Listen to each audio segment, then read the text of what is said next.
कल जो पैराग्राफ अंत में हुआ था उसको पढ़ के आगे बढ़ेंगे। इसमें कहा गुरुदेव ने कि जो गत हो गया है उसकी चिंता व्यर्थ, जो सम्मुख है प्रत्यक्ष है वह तेरे आनंद के लिए है, चिंता के लिए नहीं।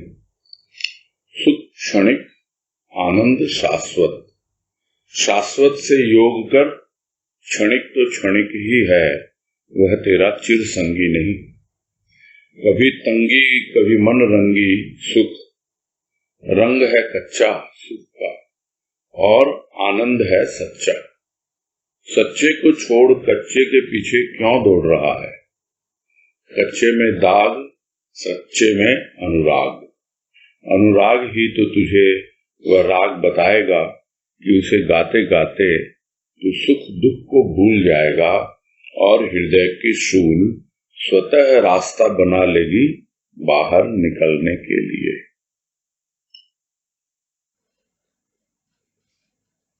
और इस पैराग्राफ में आनंद का महत्व बतलाया है गुरुदेव ने, जो हमने कल किया, और उसका यही भाव लिया गया था कि न तो भविष्य की चिंता करनी है और न अतीत से व्यथित होना है, परेशान होना है। अभी जो है सामने वो वर्तमान है और वर्तमान आनंद के लिए है। जो वर्तमान में जीता है वही वास्तव में आनंद का उपभोग कर पाता है। लोग सुख को ही आनंद मान बैठते हैं। ऐसा नहीं है कि सुख में आनंद का अंश नहीं होता। जिस प्रकार मोह में, लोभ में, वासना में प्रेम का अंश नहीं होता, ऐसा नहीं है, किंतु वो विकार युक्त होता है। यानी कि मोह में, लोभ में जो विकार है वो सब वस्तुओं से, देह बोध से, इनसे जुड़े हुए हैं। वैसे ही सुख में आनंद है, किंतु जो सुख भी है वो वस्तुओं से जुड़ा हुआ रहता है। यानी हमें लगता है कि वस्तु हमें सुख दे रही है। वो जो क्षणिक होता है, यदि किसी को किसी वस्तु के द्वारा यानी भौतिक कार्यों के द्वारा या स्थूल के द्वारा कुछ अनुभव में आता है और उसमें थोड़ा सा भी सूक्ष्म में परिवर्तित होता है, उस सुख को पकड़े और उस सुख में जो आनंद का अंश है उसको बाहर निकाल के जब आगे बढ़ता है, जो कल उदाहरण आया कि मनन के द्वारा, मंथन के द्वारा जैसे मक्खन बाहर निकलता है और फिर वापस छाछ में डूबता नहीं है, वैसे ही वो आनंद सुख में से सार रूप में प्रकट होना शुरू हो जाता है। जब हम एक छोटी सी सूक्ष्म की अनुभूति जो हमें एक क्षण को मिली उसको हम और आगे बढ़ाते हैं, तब जाकर धीरे धीरे वो आनंद जो क्षणिक था वो शाश्वत रूप ग्रहण करता है। और जब शाश्वत से योग हो जाता है तभी समझ में आता है, और इसीलिए गुरुदेव यहाँ प्रेरित कर रहे हैं, तुम्हें यदि योग करना है, यदि जुड़ना है तो शाश्वत से जुड़ो, उस आनंद से जुड़ो। क्षणिक तो क्षणिक ही है, यानी एक क्षण को आएगा और फिर चला जाएगा। सुख आया और फिर चला गया, किंतु आनंद तो हमेशा साथ निभाने वाला है, चिर संगी है वो। क्योंकि सुख में कभी तंगी होगी, यानी कभी सुख की कमी होगी, कभी मन रंगी होगा, यानी आप बहुत प्रसन्न होकर सुख में फूले नहीं समाओगे। तो ये दोनों अवस्थाएं सुख में चलती हैं, किंतु आनंद में वो नहीं होता। आनंद जो है वो सच्चा रंग है और सुख जो है वो कच्चा रंग है। सुख चढ़ता है और उतर जाता है, ये एक ऐसा नशा है, चढ़ता है और उतर जाता है। किंतु आनंद एक ऐसा नशा है जो चढ़ने लगता है तो चढ़ता ही चला जाता है। सच्चा रंग है इसके अंदर, कभी भी धूमिल नहीं होता, कभी भी हल्का नहीं पड़ता। तो क्यों दौड़ रहे हो तुम सच्चे को छोड़ के कच्चे के पीछे? अरे भाई, कच्चे में तो दाग लगता है बहुत जल्दी। कच्चा जो कपड़ा होता है, रंग जिसका कच्चा होता है, उसका दाग दूसरे पे लग जाता है और दूसरे का दाग उस पे लग जाता है। तो सबके सब कच्चे ही हैं। साधारण प्राणी एक दूसरे पे दाग लगाते रहते हैं, चिंता का, अभाव का और दुख का। किंतु जो सच्चे हैं, जो प्रभु की भक्ति में लगे हैं, प्रभु के प्रेम में लगे हैं, वही वास्तव में उसका आनंद उठा पाते हैं। और वो अनुराग, प्रभु के प्रति अनुराग, अपने आप ही भीतर कुछ ऐसे सुर छेड़ता है, कुछ ऐसी राग छेड़ता है कि मुख से निकले या न निकले, भीतर में अपने आप ही हृदय तंत्री बज उठती है, क्योंकि बजाने वाला वो आनंद है। आनंद भीतर आया नहीं, हृदय में आया नहीं कि हृदय की तंत्री बज उठती है और उसी राग को गाते गाते, मगन होते होते अपने आप ही प्राणी दुख को भूल जाता है, सुख को भी भूल जाता है। और जो भी हृदय में उसके कोई कांटा चुभा हुआ हो, न जाने पिछले कितने जन्मों का संस्कारों के रूप में या इस जन्म का किसी भी रूप में क्यों ना हो, वो अपने आप ही बाहर निकलने का रास्ता बना लेता है। ये एक बहुत बड़ी विशेषता गुरुदेव यहां बतला रहे हैं प्रभु से अनुराग की। ये प्रभु से जब अनुराग होगा, उससे प्रेम और भाव में जब जीने लगेगा प्राणी, तो सुख दुख को भूल जाएगा, आनंद उसके पास अपने आप आ जाएगा। क्योंकि जब तक सुख में रहता है दुख आता है, और दुख को भगाने की कोशिश करता है, सुख लेके आता है। उन दोनों से जब ऊपर उठता है तभी, और उसका तरीका है प्रभु से प्रेम करना। और वो प्रेम तो ऐसा है प्रभु का कि यदि अंतिम समय तक बरकरार रहे, बना रहे, तो फिर अपने आप ही आवागमन के चक्र से छूट जाता है। जिसे गुरुदेव कहते हैं, आनंद में वह गति है जिसके द्वारा सद्गति प्राप्त होती है। सद्गति जीते जी अनुभव में आती है, सत्य की ओर गति होती है, और जब शरीर छोड़ता है तब आवागमन के चक्र से मुक्त हो जाता है। ऐसा है प्रभु का प्यार, उसका अनुराग। तो फिर क्यों ना प्रभु से कर ले प्यार। अरे तू जीते जी, प्यार करे उद्धार सभी का जीते जी। उद्धार की गुहार नहीं लगानी, उद्धार अपने आप होता है जब प्रभु से अनुराग होता है, उससे प्यार होता है। आज कह रहे हैं कूड़ा करकट बाहर, साफ सुथरा भीतर। घर साफ तो मन मंदिर में चैन की बंसी बजा और आनंद ले जीवन का, जगत का। लिखने वाले ने लिखी अपने दिल की बात, तू उसे गीता कहे या रामायण। गीता ने गीत सुनाए तुझे पसंद तो ले गीता का आनंद। रामायण ने राम की बातें कही, यदि बात पसंद तो क्यों बनता है मतिमंद। ले बातों का आनंद, बात ही बात में रात बीत जाएगी और होगा आनंद का प्रभात। प्रभात में बात नहीं, आनंद के प्रकाश से प्रकाशित हो। जगत को देख, जीवन को देख, नव जीवन को देख, अब तू आनंदी है। आनंद की किरणों ने जगत को नव जीवन दिया। आनंद ही यदि आनंद का उपभोग न करेगा तो करेगा कौन।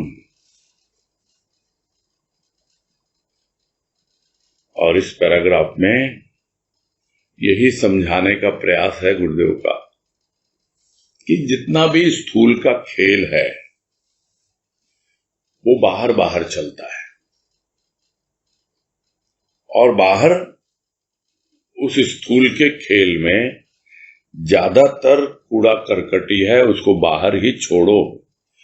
जिस तरह घर की सफाई करके कूड़ा बाहर रख देते हैं और बाहर से कूड़ा भीतर न आए उसकी व्यवस्था भी करते हैं, वैसे ही है कि बाहर का कूड़ा यानी भौतिक जीवन का, स्थूल जीवन की गंदगी हमारे भीतर न आ पाए, उसका प्रयास कहें या जागरूकता कहें, बहुत आवश्यक है। और जो भीतर साफ सुथरा हो गया उसको साफ सुथरा रखने की आवश्यकता है। और जब ऐसा जीवन बनने लगता है कि भीतर तो साफ सुथरा है, जो भी गंदगी है बाहर है, थोड़ी देर को है, कितना सा जीवन है बाहर का, बहुत थोड़ा सा। जो पहले भी बात आ चुकी है कई बार कि भौतिक जीवन हमारे पूरे जीवन का सिर्फ 10% मात्र है, बाकी 90% तो हमारा आध्यात्मिक जीवन है, यानी भीतर का जीवन है। और ये बात जब समझ में आ जाती है तब हम भीतर की ओर अंतर्मुखी होते हैं, अपने आप को देखते हैं। जहां जहां गंदगी है उसे सद्गुरु की कृपा से उसकी वाणी की झाड़ू लेकर साफ करते हैं। और कोई तरीका है नहीं भीतर गंदगी बाहर करने का। भीतर की गंदगी साफ करती है सद्गुरु की वाणी। जितना उसकी वाणी का श्रवण मनन निधिध्यासन करेंगे उतना ही हमारे भीतर सफाई आती जाएगी, हमारा अंतःकरण पूरी तरह स्वच्छ और निर्मल होता जाएगा। और वो अगर भीतर का घर साफ है तो फिर क्या चिंता है तुम्हें। तुम तो मन मंदिर में बैठ, क्योंकि ये बाहर तो लिया समेट, जिसको एक वाणी में कहा गुरुदेव ने, समय रहते समेट, मन मंदिर में बैठ कर उससे भेंट। तो बाहर तो समेट लिया, समझ में आ गया, ऐसे जीवन जिया जाता है। अब मन मंदिर में बैठ, पहुंच जा और चैन की बंसी बजा, यानी बिल्कुल रिलैक्स होके, निश्चिंत होके अपना जीवन बिता, तभी तुझे जीवन का आनंद लेना आएगा। और थोड़ा बहुत दुनिया से व्यवहार भी करेगा तो भी क्या है, वहां भी तुझे जगत का भी आनंद मिलेगा। कितना किससे सीमित व्यवहार रखना है, कितना भौतिक जीवन में उलझना है, वो सब बातें अब तक समझ में आ चुकी हैं। इसलिए बहुत सीमित समेट लिया अपना दायरा, बहुत सीमित कर लिया स्थूल का, और सूक्ष्म का वो तो कितना असीम है, अनंत है, जिसका कोई ठिकाना नहीं है। फिर भी जहां कहीं दिखे वहां पे बिल्कुल सफाई करके आराम से अंदर प्रवेश कर जाएं और भीतर बैठ के अपना मन मंदिर में चैन की बंसी बजाएं। तभी हम जीवन का आनंद उठा पाते हैं। अब जिन्होंने अनुभव किया वो लिख के चले गए। गुरुदेव ने अनुभव किया, वो लिख के चले गए। प्रवचन में कही भी है बहुत बातें, किंतु सिर्फ सुनने से, पढ़ने से नहीं होता, होता है उसको अपने जीवन में उतारने से। तो यहां यही कह रहे हैं, लिखने वाले ने तो लिख दी अपने दिल की बात। अब उसे कुछ भी नाम दे दो तुम, उसे तुम गीता कह दो, रामायण कह दो, वैसे ही उसे तुम भाव निर्झरणी कह दो या और अनेक पुस्तकें जो लिखी हैं उनका नाम दे दो, या और जितने प्रवचन संतमणि में हैं उनका नाम दे दो। उन्होंने तो अपनी बात कह दी, लिख दी, जो कुछ भी था। गीता ने तो गीत सुनाए हैं। क्या तुझे पसंद आए? तो यदि पसंद आए तो आनंद ले गीता का। तू तो सिर्फ और सिर्फ कथा कहानियों में उलझा हुआ है। जहां कहीं जाओ भागवत की कथा होती है, गीता की बातें बहुत कम सुनने को मिलती है। उसकी वजह क्या है? लोगों को पसंद नहीं है। यहां यही कह रहे, यदि तुझे पसंद है तो आनंद लेगा ना गीता का, तो ले। समझना बड़ा कठिन है। गीता भगवान कृष्ण की आइडियोलॉजी है। किस प्रकार जीवन बिताया जाता है, कर्म करते हुए भक्ति को अपना के ज्ञान प्राप्त किया जाता है। ये गीता में रखा हुआ पूरा सार। यहां भी तक लिखा हुआ है क्या खाना चाहिए, क्या पहनना चाहिए, क्या करना चाहिए, क्या नहीं करना चाहिए, सारी डिटेलिंग उसके अंदर है। तो उसको रेफरेंस के लिए तो सभी लेते हैं। यहां भी गीता में ऐसा लिखा है, किंतु क्या तुम्हारे जीवन में है ऐसा? अब बाबा का दृष्टांत याद आ ही जाता है कि एक पंडित जी आए, उनके सामने गीता में ये लिखा, गीता में ये लिखा, बाबा को समझाते रहे। पूरा हो गया सब कुछ, तो बाबा ने तो यही कहा, भाई ठीक है, गीताकार ने गीता में लिख दिया, तुम्हारी गीता में क्या लिखा हुआ है ये बताओ।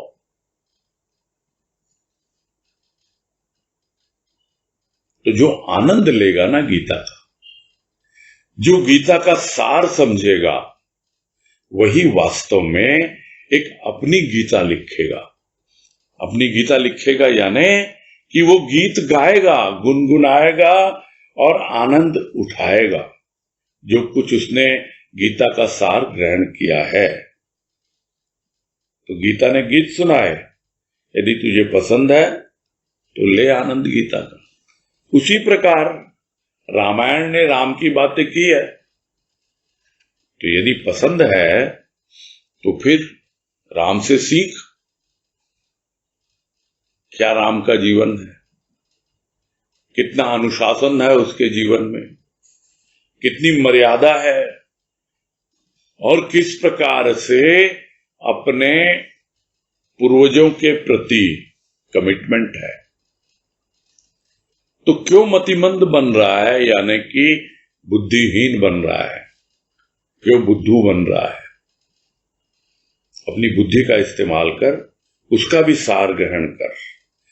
और चाहे तू गीता पढ़े, चाहे रामायण, चाहे भाव निर्झरणी पढ़े, चाहे पुस्तकें पढ़े, जैसे आनंद समाधि पढ़ रहे हैं अभी, उसका आनंद लेना है, उसकी बातों का आनंद लेना है, उसके भीतर जो छिपा हुआ भाव है उसका आनंद लेना है। और जब आनंद लेना तू सीख जाएगा, और आनंद आएगा कहां से? जब प्रभु से अनुराग होगा। और वो अनुराग क्या करेगा? तेरे भीतर कुछ ऐसा रस घोलेगा वो रस घुलेगा, वो आनंद की अनुभूति देगा। और वही रसपान करते करते बात ही बात में रात बीत जाएगी। एक ऐसा नशा चढ़ जाता है प्रभु की भक्ति का, प्रभु के प्रेम का, कि पता ही नहीं लगता कि कब उसकी चर्चा करते करते, उसकी बात करते करते रात बीत जाती है। और गुरुदेव की कृपा से इस तरह के कई बार अनुभव मिले हैं इस नाचीज को, और उसी से प्रेरित होकर गजल की तरह लिखा भी गया था कि प्यास जागी है मंजिल भी मिल जाएगी, पीते पीते यूं ही रात ढल जाएगी। प्यास जागी है, आनंद की प्यास जागी है, अब तो मंजिल भी मिल जाएगी। आनंद जो आत्मानंद है वहां तक भी हम पहुंच जाएंगे, और जो रास्ता हमें कठिन लगता है वो भी उस आनंद का आनंद उठाते उठाते, उस आनंद का वर्णन करते करते, उस आनंद की गाथा गाते गाते प्रभात हो जाता है। और प्रभात में अब क्या बात, कोई बात नहीं है, अब तो बात बन गई। ये एक ऐसा प्रभात है जो आनंद के प्रकाश से प्रकाशित है। चारों तरफ आनंद ही आनंद, चाहे जगत को देखे, चाहे अपने जीवन को देखे। ये क्या हुआ मेरे साथ, और इसी को कहा जाता है, जो एक बहन ने प्रश्न किया था कि ये बाद में आनंद क्यों रखा गया। वो जो समाधि की अवस्था से निकलने के बाद उसका वर्णन गुरुदेव यहां पर कर रहे हैं कि एक नवजीवन है वो, और वो नवजीवन ऐसा है कि अब आनंद के सिवा कुछ है ही नहीं। चाहे वो अपना जीवन भीतर का, चाहे वो बाहर का जगत का जीवन, जहां कहीं भी देखे आनंद ही आनंद है, और तभी तू आनंदी है। और ये गुरुदेव अपना अनुभव स्पष्ट रूप से यहां लिख रहे हैं कि तू कौन है, तू तो आनंदी है, क्योंकि तुमने आनंद की उस पराकाष्ठा को अनुभव कर लिया, आत्मा में अनुभव कर लिया, आत्मानंद को अनुभव कर लिया।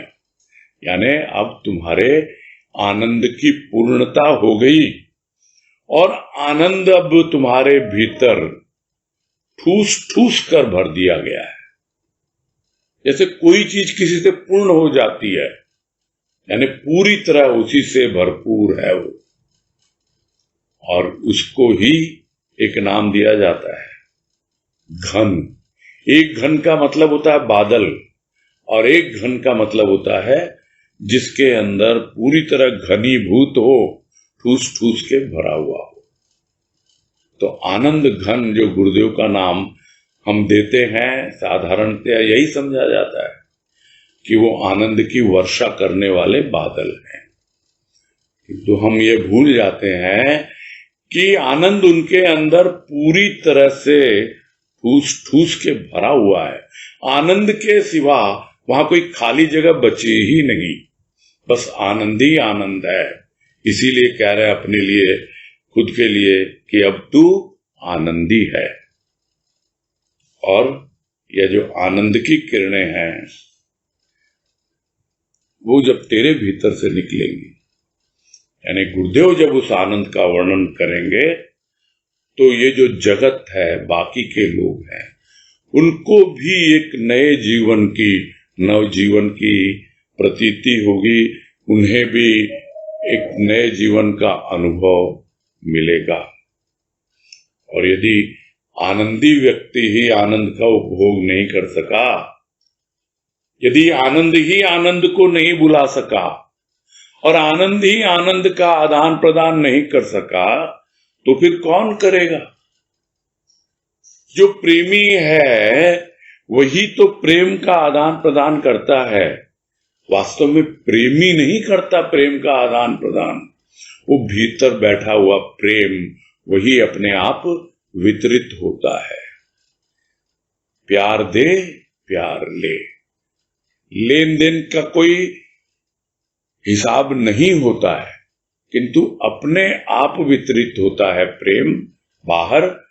जिस तरह है वो आनंद वितरित करते हैं भक्तों को, और भक्तों के हृदय में भी जो आनंद की अनुभूति होती है वो उन तक पहुंचती है कि देखो मेरा बच्चा कितना आनंदित हो रहा है, आज कितना प्रसन्न हो रहा है, दुनिया के झंझटों से बाहर निकलकर वो प्रभु के प्रेम और भाव में अपना जीवन बिता रहा है। यह इसके लिए एक नव जीवन है, और किस तरह आनंद का उपभोग कर रहा है यह देखकर वो भी आनंदित होते हैं। तो यह आनंद ही यदि आनंद का उपभोग नहीं करेगा तो फिर कौन करेगा? कौन करेगा का मतलब कोई और कर ही नहीं सकता। जिसको आनंद की पहचान है, समझ है, अनुभव है, वही वास्तव में आनंद का उपभोग कर पाता है। आगे कह रहे हैं, लेकर आया है आनंद आनंद लोक से, आया है आनंद के लिए और जाएगा भी आनंद लोक में। जिन्हें इन बातों पर विश्वास नहीं, कहो उन लोगों से तुम मुझे विश्वास दो, मैं तुम्हें आनंद दूंगा। तुम खून बहा रहे हो सुख के लिए, मैं आनंद दे रहा हूं विश्वास पर। तुम पर नहीं, मेरे ही विराट रूप के एक अंग हो। तुम्हें जंग नहीं करना, रंगना है अपने उन जीर्ण शीर्ण विचारों को जिन्होंने तुम्हारे जीवन के मूल्य का ह्रास किया, उपहास किया है जीव का, और सर्वनाश करने पर तुले हैं तुम्हारे जीर्ण शीर्ण विचार। विचार किया कहां? यदि विचार करता मानव तो आनंद से विचरण न करता। क्यों जगत के निरर्थक कार्यों में अपना समय बिताता? आनंद आनंद की ध्वनि से गुंजा देता विश्व को, और फिर यह कहना न पड़ता कि तुम विश्वास लाओ, मैं तुम्हें आनंद दूंगा।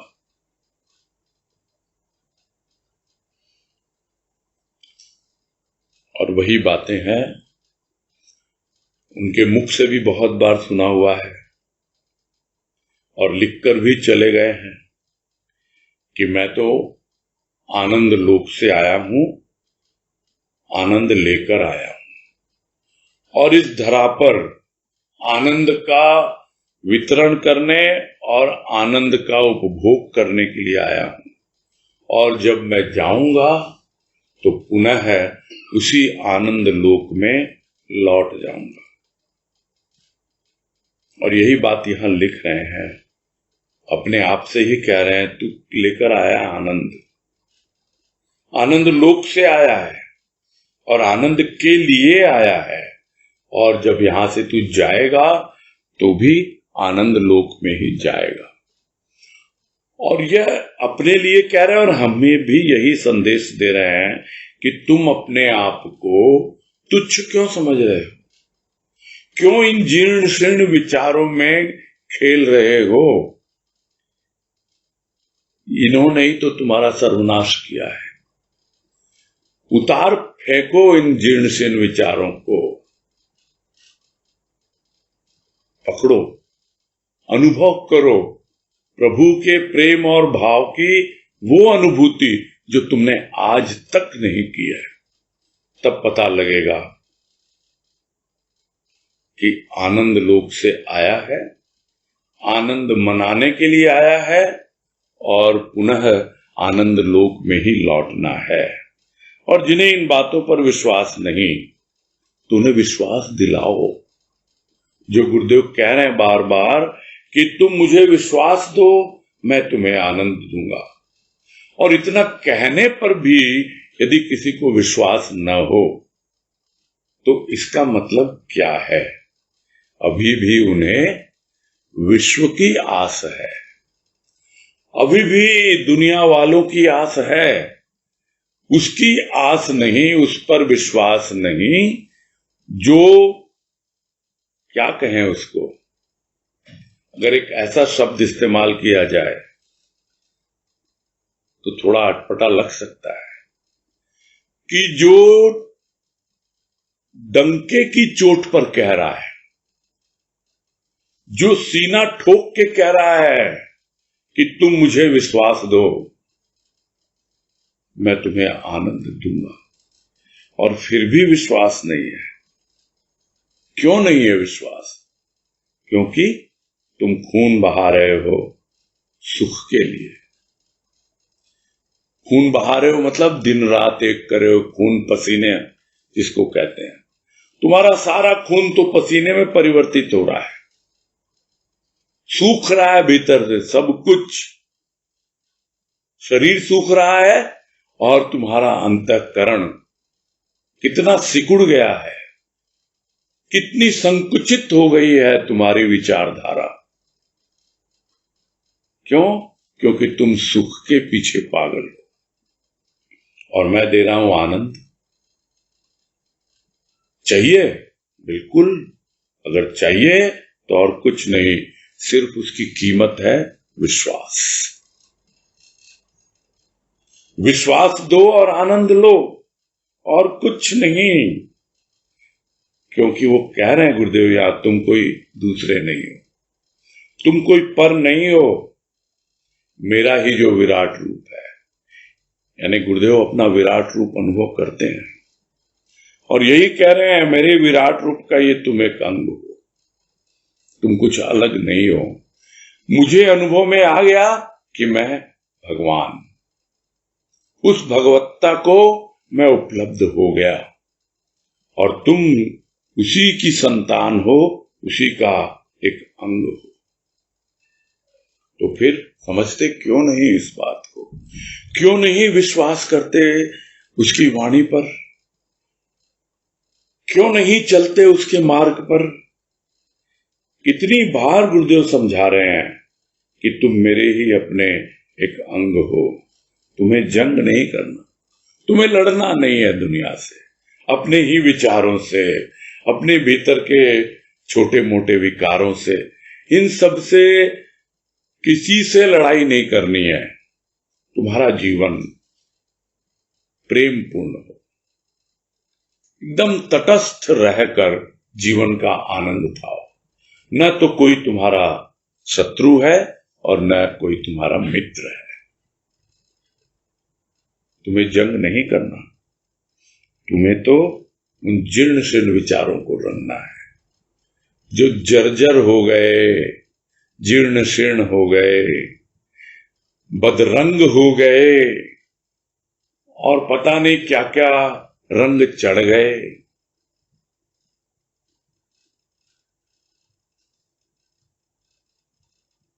यही तो हाल है। तभी तो भक्त प्रार्थना करता है, जो मां के एक भजन में है कि दुनिया के रंग में रंग कर बदरंग हुआ मन मेरा। तुम भाव भक्ति रस देकर इसका रंग परिवर्तित करो, बदलो, ऐसा सुरंग दे दो इसको, सुंदर रंग। सारे जीर्ण शीर्ण विचार जो दुनिया के व्यवहार से ऐसे हो गए हैं, विचार करो, सोचो क्या किया है इन विचारों ने। इन विचारों ने तुम्हारे जीवन का सर्वनाश किया है, और जो तुम एक जीव धारण करके आए हो उसका मजाक उड़ाया है कि अरे मानव बन के आया और अभी भी इन जीर्ण शीर्ण विचारों में ही उलझा हुआ है, इन्हीं परंपराओं में, इन्हीं रूढ़िवादिताओं में, मान्यताओं में अभी भी फंसा हुआ है। ये जीर्ण शीर्ण विचार तुम्हारा सर्वनाश करने पर तुले हैं और इससे स्ट्रांगली, इससे सरकास्टिक, यानी चोट कहते हैं इसको, फिर भी चोट नहीं लगती। बड़ी मोटी चमड़ी है इंसान की, समझ नहीं पाता कि कितना गुरुदेव समझाएंगे। अपने जीवन का सर्वनाश करने पे तुला है, और जो भी उसे मानव का जीवन मिला है उसका मजाक उड़ा रहा है। कहां किया विचार? अरे विचार किया होता तो फिर आनंद से विचरण नहीं करता। समय बिता दिया जगत के निरर्थक कार्यों में, अपने अंतःकरण को बदरंग कर दिया। अब लो लो लो, ज्ञान का साबुन लो और भक्ति का जल लो, और सद्गुरु की कृपा से प्रेम और भाव की विधि के द्वारा बिल्कुल जो बदरंग हो गया उसको सुरंग में लाओ, अच्छे रंग में लाओ। यही तो है जीवन। और क्या है जीवन? नहीं तो वैसे ही जगत के कार्यों में जगत का ही रंग चढ़ेगा और निरर्थक कार्यों में ही समय बीतता आया है, और बाकी जो बचा है वो भी बीत जाएगा। तो क्यों बिता रहे हो तुम भाई निरर्थक कार्यों में अपना समय? यदि समझ में आ गया कि ये जीर्ण शीर्ण विचार ही तुम्हारा सर्वनाश करने पर तुले हैं, तो फिर विचार करो, सोचो और आनंद से जीवन बिताओ। और यदि ऐसा हो जाए तो फिर क्या रहेगा? आनंद आनंद की ध्वनि से गुंजा देता विश्व को। ऐसा प्राणी फिर क्या करता है? कुछ नहीं। आनंद आनंद की ध्वनि, जो भी उसके अनुभव, जो भी उसका प्रेम और भाव जो उसकी कृपा से मिला है, वही आनंद के वशीभूत होकर वो उसको गुंजाता रहता है। और यही तो हमें करना है। फिर मां के भजन की एक लाइन याद आ रही है, राजमा के भजन की, कि गुंजा दो गुंजा दो। क्या गुंजा दो? गुरुवर की दिव्य वाणी का संदेश आज गुंजा दो। यह दिव्य वाणी है जो आनंद से परिपूर्ण है, प्रेम और भाव से सराबोर है। उसका संदेश पूरे विश्व में गुंजा दो। और फिर अगर यह अवस्था तुम्हारी हो जाती तो मुझे बार बार कहना नहीं पड़ता। यही कह रहे हैं गुरुदेव, फिर कहना नहीं पड़ता मुझे कि तुम मुझे विश्वास दो, मैं तुम्हें आनंद दूंगा। कहना नहीं पड़ता। तुम्हारा जीवन अपने आप तुम्हारी कहानी कहता, और मैं उसे देखता बड़े आराम से और प्रसन्न होता कि हां भाई, समझ में आ रहा है इसे कि ये पर नहीं है, ये मेरा अपना ही अंग है, ये मेरी ही संतान है। जो मेरा विराट रूप है ये उसे अनुभव करता है, और यह भी जानता है कि तू आनंद लोक से आया है, आनंद मनाने के लिए आया है, और पुनः लौटकर तुझे आनंद लोक में ही जाना है। उसे सब कुछ समझ में आने लगता है, और ऐसे में फिर बार बार कहना नहीं पड़ता कि तुम विश्वास लाओ, मैं तुम्हें आनंद दूंगा। समय थोड़ा सा है लेकिन पैराग्राफ तो काफी बड़ा है। अगला इसको कल ही करेंगे, अभी पूरा करते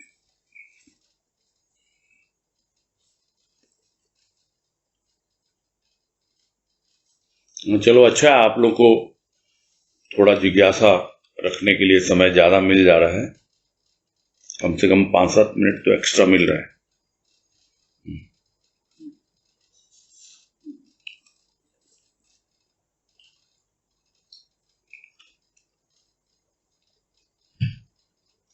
हाँ, बेला बुबना को दीजिए।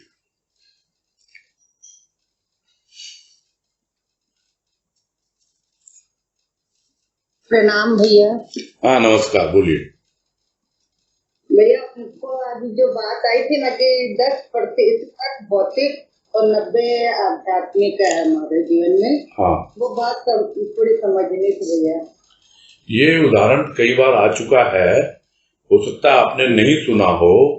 हाँ, नहीं सुना था। हाँ, वो कैसे है, जिसको कहते हैं आइसबर्ग का नाम सुना है, हिमखंड जो तैरते रहते हैं, है ना?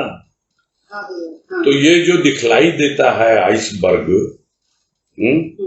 जिसको कहा जाता है that is the tip of the iceberg, यानी वो जो आइसबर्ग है उसका 90% हिस्सा जो है वो जल के अंदर होता है और सिर्फ 10% जो है बाहर दिखलाई देता है।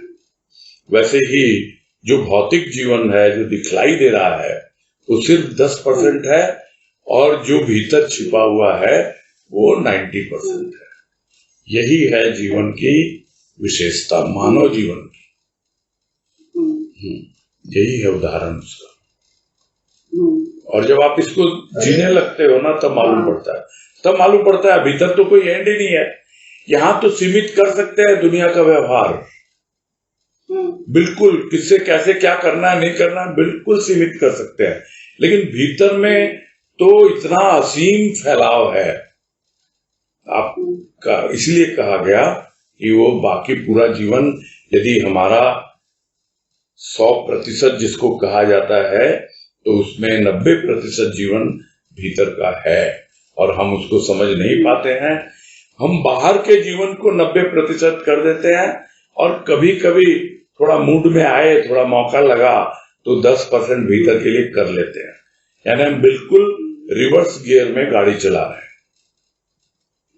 यानी उल्टी दिशा में चल रहे हैं, जिसको कहा जाता है आध्यात्मिक भाषा में कि हम प्रभु से विमुख होकर जीवन बिता रहे हैं। ऐसे लोगों का जीवन वही होता है। लेकिन जो भीतर के जीवन का महत्व समझ लेता है, उसको सब बातें समझ में आ जाती हैं। और ये जो अगला पैराग्राफ कल आएगा, उसमें यही सब बातें समझाएंगे गुरुदेव। और भैया, ये जैसे एक यहाँ पर आया ना एक पैराग्राफ में इसमें कि जिसमें है कूड़ा करकट बाहर, हाँ जी, जो आज शुरू किए जहाँ पे, हाँ जी। तो उसमें जैसे आनंद ही, यदि आनंद का उपभोग न करेगा तो करेगा कौन? तो यहाँ उपभोग का सही अर्थ क्या होगा भैया? उपभोग करना मतलब किसी भी चीज का आप उपभोग करते हो तो क्या करते हो? उससे इंटरेक्ट करते हो ना। हाँ। भाई, आप यदि भोजन का उपभोग करते हो तो भोजन से योग करते हो कि नहीं? जुड़ते हो ना। तो जो आपके भीतर आनंद है और बाहर भी आनंद है, ये एक ऐसा नवजीवन जो पहले बताया कि आपके भीतर का आनंद जो है, उस आनंद की किरणों ने ये जो बाहर का जगत है उसको भी नवजीवन दिया। यानी गुरुदेव को भीतर में जो आनंद की अनुभूति हुई, उसी आनंद को वो बाहर जगत में भी प्रसारित कर रहे हैं। और वो जो भीतर का आनंद उनका है, वो बाहर जो देखते हैं लोगों को आनंदित होते हुए, तो उनको बड़ा आनंद आता है। यानी वो आनंद ही आनंद का उपभोग करता है, जिसको इस उदाहरण से समझा गया था कि हमारे भीतर जो प्रेम है, वही प्रेम दूसरे के भीतर हम देखते हैं।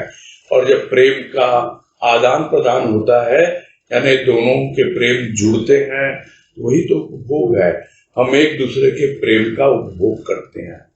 प्रभु के साथ भी वही है। तो आनंद का वो उपभोग करता है, वो आनंद ही।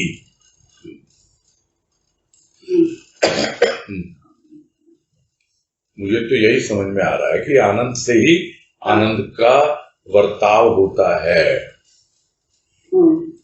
जिस तरह है प्रकृति में गुणों से ही गुणों का वर्ताव होता है, वैसे जब गुणों के परे चला जाता है, आनंद स्वरूप में जब उसको मिल जाता है और उसका जीवन एक नया जीवन बन जाता है, ये पूरा गुरुदेव ने अपना अनुभव लिखा है।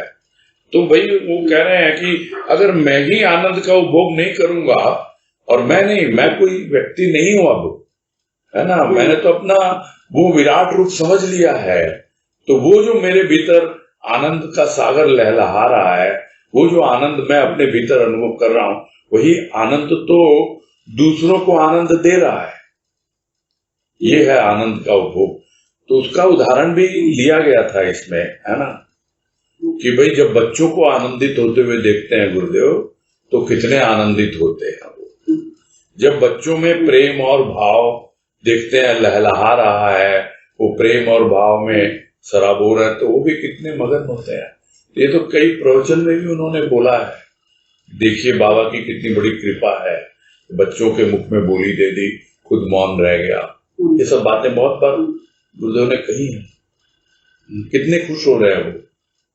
यही है बात कि आनंद का उपभोग नहीं करेगा तो फिर दूसरा कौन करेगा? दुनिया वालों को क्या मालूम।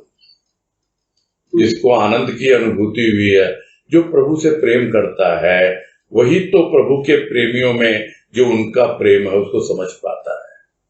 नहीं तो दुनिया वाले तो कामना वासना में जी रहे हैं अपना, बस उनको क्या मालूम प्रभु का प्रेम क्या होता है।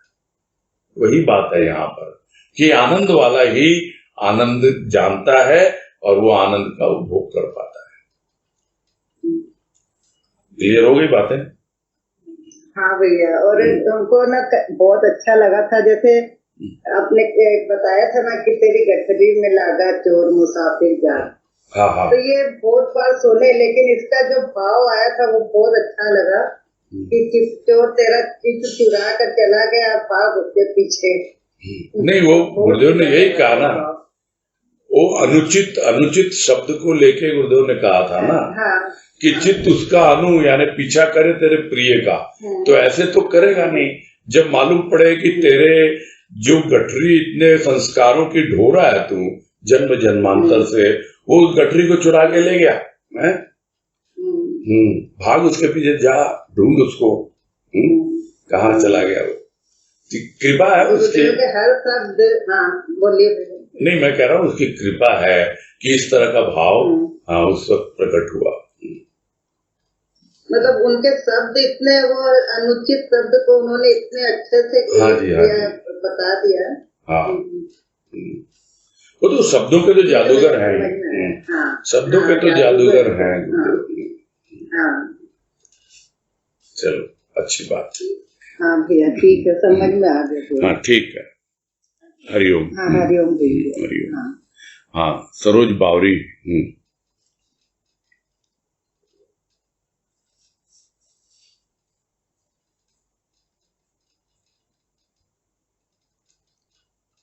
बोलिए।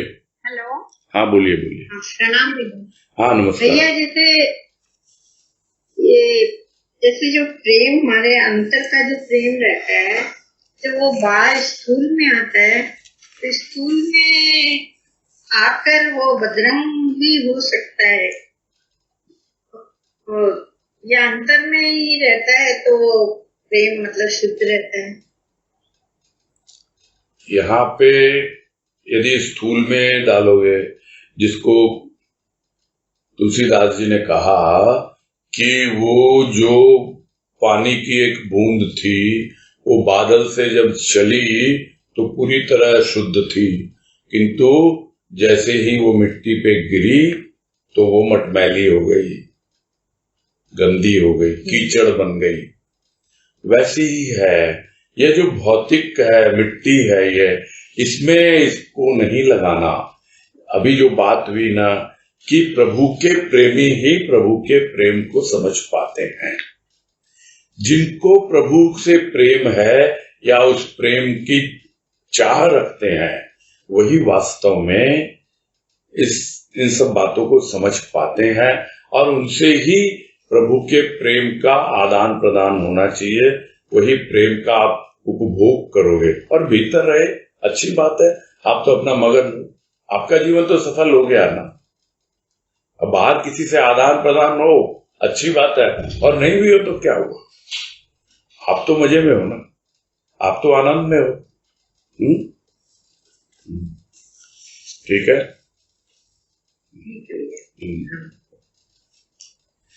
हाँ, नेक्स्ट तनुश्री शर्मा।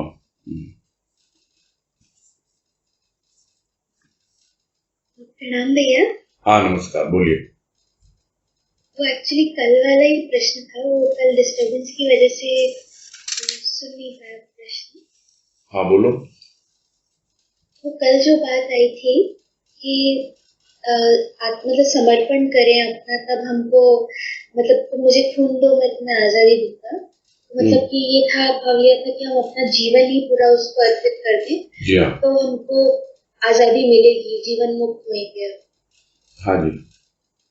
तो ये था कि पिछली बार भी जब एंड किया था गुरुदेव ने समाधि वाला प्रवचन, लास्ट में बोला था कि अगर हम भावरस की इच्छा रखते हैं तो आत्मसमर्पण कर दें।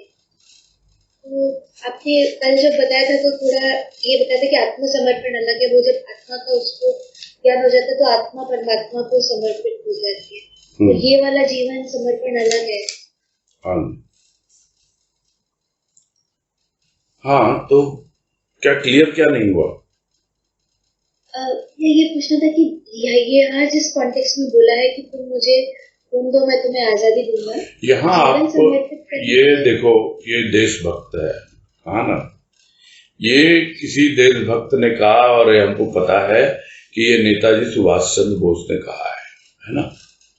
अब उसके रेफरेंस में हम उसका जो रूप यहाँ है वो क्या ले सकते हैं?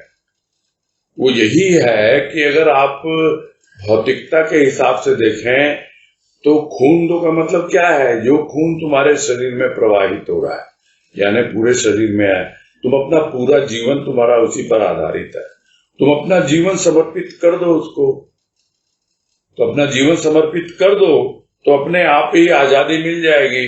यानी जो दुनियादारी और इन सब से मुक्त होना चाहते हो तो समय लगता है, यानी एक बार में तो होता नहीं ना, एक झटके से तो आजादी मिलती नहीं है। मिली क्या? इंडिया को भी कहाँ मिली, समय लगता है ना, कितना स्ट्रगल करना पड़ा। वैसे ही है, बहुत कुछ करना पड़ता है तब जाकर के हमें वो भीतर में स्वतंत्रता मिलती है। और वो स्वयं का तंत्र आत्मसमर्पण जो होता है, कहने के लिए कहा जाता है आत्मसमर्पण, यानी फिजिकली नहीं होता, वो आध्यात्मिक भाषा में आत्मसमर्पण यानी आपकी आत्मा, उसका अर्पण।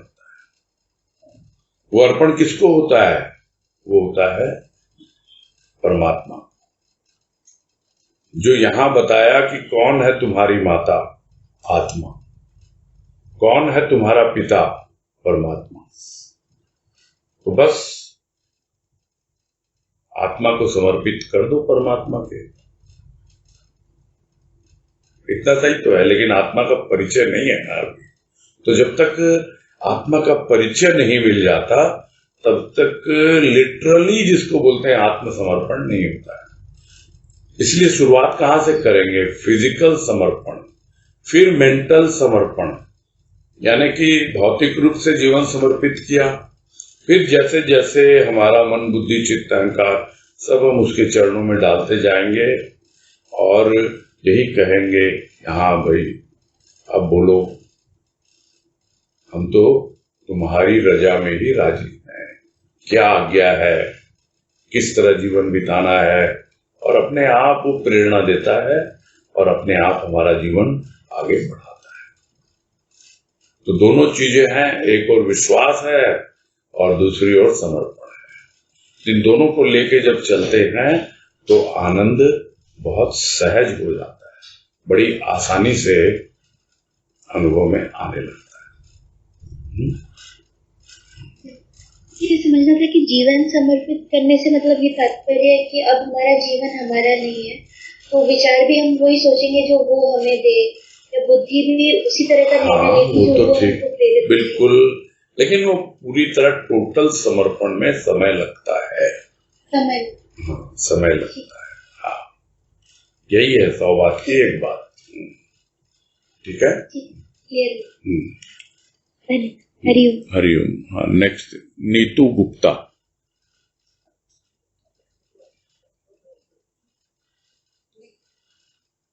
हरिओम भैया। हाँ जी बोलिए। हरिओम। हाँ भैया, ये बोल रही थी मैं कि अपने यहाँ का सत्संग जो है वो साकार से निराकार की ओर है, स्थूल से सूक्ष्म की ओर। हाँ जी। तो मेरा ये कहना था, अपने यहाँ का सत्संग जो है तिथि विशेष माना जाता है, तो क्या एक निराकार शक्ति किसी तिथि में बन सकती है क्या? नहीं, मैंने आपका प्रश्न नहीं समझ पाया। मतलब दोबारा बोलो क्या? हाँ जी, हाँ, थोड़ा आराम से बोलिए, थोड़ा आराम से बोलिए, इतना फास्ट मत बोलिए। हाँ। अच्छा, जैसे कि अपने यहाँ सत्संग जो होता है हाँ जी, तिथि विशेष माना जाता है। क्या माना जाता है? जबकि अपने तिथि विशेष, तिथि का तिथि? 12। अच्छा, हाँ छठ, हाँ, समझा। हाँ। लेकिन अपने यहाँ गुरुदेव तो कहते हैं वो साकार से निराकार की ओर अपने को ले जाते हैं। तो मतलब सूक्ष्म का ज्यादा है, तो कोई निराकार शक्ति क्या मतलब किसी तिथि विशेष में बंध सकती है? मतलब मुझे थोड़ा डाउट बंध सकती है तिथि। वो तो मतलब एक तिथि, देखिए इसका पूरा जो है अपने सिर्फ उसी दिन सत्संग हो ऐसा तो नहीं है ना, सिर्फ उस तिथि को ही सत्संग होगा ऐसा तो नहीं है, कभी भी सत्संग हो सकता है। नहीं, ऐसा अपने यहाँ कहा जाता है कि छठ का बहुत विशेष महत्व है, 13 का बहुत विशेष महत्व है, 12 का बहुत विशेष महत्व है। ये तो शुरुआत में कहा जाता है, समझ में आता है। ये शुरुआत में लोगों को डाउट था, उसका रीजन भी है। अरे उसका आपको कारण भी पता है ना, गुरुदेव का जन्म तिथि क्या है? 13। वो तो मुझे पता है ना। वैसे ही बाबा का क्या है? दूज है, 12 है। तो इस प्रकार से उसका महत्व तो होगा ही होगा, वो जो स्थूल रूप धारण, हाँ, तो वो महत्व तो होगा ही होगा, उसमें कोई डाउट होने की चीज ही नहीं है। अब आप जो बोल रहे हो उसे बांध देते हैं क्या? बांध क्या? सत्संग क्या 2 घंटे में बांध दोगे क्या आप? 2 घंटे अगर सत्संग करते हैं हम, 1.5 घंटे करते हैं, जहां जैसा रूल है ना, तो आप अगर वो 1.5-2 घंटे की सत्संग में आप बांध दोगे सत्संग तो पूरा जीवन है। घर में क्या बैठ के सत्संग, घर में क्या बैठ के सत्संग नहीं कर सकते? आप मुझे जवाब दो ना इसका। क्या भीड़ इकट्ठी करके ही सत्संग की जाती है? क्या आपकी अपनी कोई सत्संग नहीं होती है? पर्सनल सत्संग, एक सामूहिक सत्संग अलग चीज है, और एक पर्सनल व्यक्तिगत सत्संग वो अलग चीज है। आपके अपने डेवलपमेंट के लिए आपको व्यक्तिगत सत्संग पे ज्यादा जोर देना पड़ता है, जिसको गुरुदेव बार बार कहते हैं मनन चिंतन, ये सब क्यों बोलते हैं? वो क्या वहां सामूहिक सत्संग में बैठ करके आप मनन चिंतन करते हो क्या? वहां तो कोई एक भाव आपको अच्छा लग गया, कोई एक बात अच्छी लग गई, तो मनन चिंतन कहाँ करेंगे आप? आराम से बैठ के करेंगे ना। ये सुनी, जैसे अभी बहन ने कहा कि वो गठरी में लागा चोर, सुना तो था, तो मनन चिंतन किया ना उस पर, बाद में किया ना। बाकी जो बातें चल रही हैं वो तो चल ही रही हैं। वो आपका अपना व्यक्तिगत होता है कि आपको जो भाव विचार जो अच्छे लगे, यानी सूक्ष्म में आपको कुछ अनुभव मिला, वो जो सूक्ष्म में अनुभव मिला हो सकता है वो सामूहिक सत्संग में मिले, और जरूरी नहीं है कि हर बार मिले ही मिले। ये तो आपका अपना एक नजरिया होता है, आपका एक सोचना, या आपकी एक क्या कहे दृष्टि, उसके अनुसार कहीं से भी किसी को भाव मिल सकता है, और वो जरूरी नहीं सत्संग में बैठ के ही मिलेगा। सत्संग का अपना महत्व है, उसमें कोई संदेह नहीं है, और तिथि का भी अपना विशेष महत्व है, इसमें कोई संदेह होना नहीं चाहिए किसी को। लेकिन उसमें बंधना नहीं, आपने कहा ना बंधना नहीं होता है, उसके अलावा भी पूरा जीवन पड़ा है। कितनी देर हम, यही तो सबसे बड़ी मुश्किल है हमारे साथ, कि हम 2 घंटे सत्संग कर लेते हैं और समझते हैं हम तो 30 मार खा हो गए हैं, हमने तो कर लिया जितना हमको करना था, और हमको मिल जाएगा प्रेम भाव, और हमको आ जाएगा आनंद। ऐसा नहीं है ना, ये बात समझनी चाहिए। जो तिथि विशेष है उसका महत्व है, इसमें कोई डाउट नहीं है किसी को, मुझे तो नहीं है। हाँ, क्योंकि वो नहीं, डाउट तो मुझे भी नहीं है, लेकिन ये ना कि ये माना था अपने सिर्फ उसी के दिन, तो वो चीज थोड़ा मेरे को मतलब मैं तो कहता हूँ वो घंटों में भी नहीं। आपके यहाँ अगर आपके यहाँ यदि 3 बजे से 5 बजे सत्संग होता है, मान लो, है ना, 2 घंटे, तो इसका मतलब क्या, वो 2 घंटे के अलावा आप सत्संग कर ही नहीं सकते हैं? क्या मतलब होता है इसका? फिर यही है, सब बातों का सार यही है कि सत्संग जो है वो सत्संग विशेष जरूर है, लेकिन वो उसमें बंधा हुआ नहीं है, वो आपके अंदर की भावना है। उस भावना के अनुसार आप जहां बैठो वहीं पे सत्संग है। आपके विचार वो शुद्ध होने चाहिए, आपका मनन चिंतन वो आपका चलते रहे, तो वो आपका पर्सनल सत्संग कहलाएगा और वो सामूहिक सत्संग होगा। और मेरे समझे, जैसा मैंने समझा है और जैसा मेरा अनुभव है, उसमें सामूहिक सत्संग का अपना महत्व है और व्यक्तिगत सत्संग का उससे ज्यादा महत्व है। मेरे समझे उससे ज्यादा महत्व है व्यक्तिगत सत्संग का, यानी वो आपका अपना है, वो कहीं बाहर से नहीं आया है, किसी से सुना हुआ नहीं है, वो आपका मंथन है, आपने वो सार ग्रहण किया है, आपने वो निकाला है बाहर। ये है कहने का मतलब। इसलिए जरूर हर किसी को ये न समझ बैठे कि मैंने 1-2 घंटे सत्संग कर लिया और मेरा तो हो गया जीवन सफल। नहीं, आपको बैठ के अपना खुद समझना होगा कि आखिर सत्संग होता क्या है, वो अपना जीवन। और ऐसे जो होते हैं जिनका पूरा जीवन ही सत्संग बन जाता है, उनको फर्क ही नहीं लगता कि वो सत्संग कर रहे हैं कि जीवन जी रहे हैं। तो सब बहुत तरह के हैं, अपने ही सत्संग में है ऐसे लोग, है ना। हाँ, समझ में आ गया। अच्छी एक बात तो कहनी थी कि ये समाधि की और दुख की रिकॉर्डिंग या ऑडियो उसमें नहीं डली है, वीडियो वो यूट्यूब पर मेरी आंखों में देख बारह तक तो है, तो मतलब उसकी अगर रिकॉर्डिंग सुनना चाहे तो किसमें मिलेगी? मतलब वो हो जाए, अभी समाधि हुआ है ना पूरा। अच्छा, ठीक है, समाधि पूरा हुआ है, वो डलना शुरू हो जाएगा। और जब तक पूरा नहीं होता है तब तक डाला नहीं जाता है। दुख जो है उसकी तो हो सकता है डाल दी गई हो, मैंने चेक नहीं किया है। हाँ, ठीक है, जो डालते हैं वो सुन रहे हैं, है ना, आपका रिक्वेस्ट उन तक पहुंच चुका है। ठीक है, ठीक है। हाँ, हरिओम हरिओम। ठीक है, फिर पूरा करते हैं। जी भैया जी एक छोटा सा रिक्वेस्ट है सबकी तरफ से। हाँ, कल स्टार्टिंग में क्या आप अपनी वो गजल प्यास जागी है मन में, वो वाली सुनाएंगे क्या? नहीं, अभी हमारा एजेंडा अलग है, हम तो उसी पे चलेंगे, है ना। वो अलग वातावरण, अलग मूड की चीज है। अभी जो हम चल रहे हैं ना जिस लाइन पे, हम उसी लाइन पे चलेंगे। ठीक है, आप लोगों के रिक्वेस्ट की हाँ मैं कद्र करता हूं, जब कभी मौका लगा तो देखेंगे उसको, लेकिन अभी नहीं। ठीक है, ठीक है जी भैया। हरिओम भैया। हरिओम सबको। हाँ, सबको हरिओम करते हैं। अनम्यूट कर दें।